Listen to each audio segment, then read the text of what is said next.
At first glance, it was a typical beginning to the ASELSI Fiesta Navideña. Early arrival time for the staff, a brief word, a prayer, communion, and of course, the fireworks. But after the smoke had cleared, there was something different about this year. For instance, lots of new faces. Every year, it continues to expanding. Now we have people from Guatemala City. We have people from other places around Chichicastenango, and they're coming to be volunteers. One of those new volunteers this year is a guy by the name of Eduardo. He came all the way from Guatemala City. A man whose life gives us a renewed look at what this day is all about.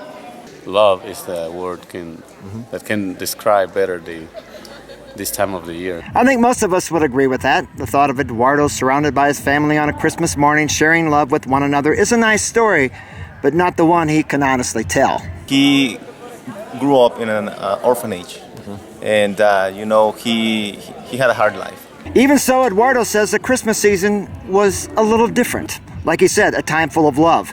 Mostly from people visiting his orphanage, but nevertheless, love. The same love he brought from Guatemala to share with the hundreds of people visiting ASELSI today. It was his first Fiesta Navideña, and as he put it, time well spent. It's important to take the time, even though you are busy or you have a job or whatever you do, you have to make your time to give from everything that you have received already from God. That coming from a young man who most would say received very little materially speaking. He couldn't remember one Christmas gift he received while living at the orphanage. And speaking of gifts, yeah, there were plenty of those today, not to mention the rice and beans given to hundreds of hungry people.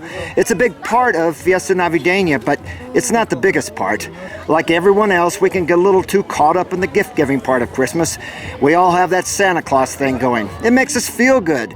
But at the end of the day, it's not about filling up backpacks with toys. It's about filling up hungry hearts with God's love.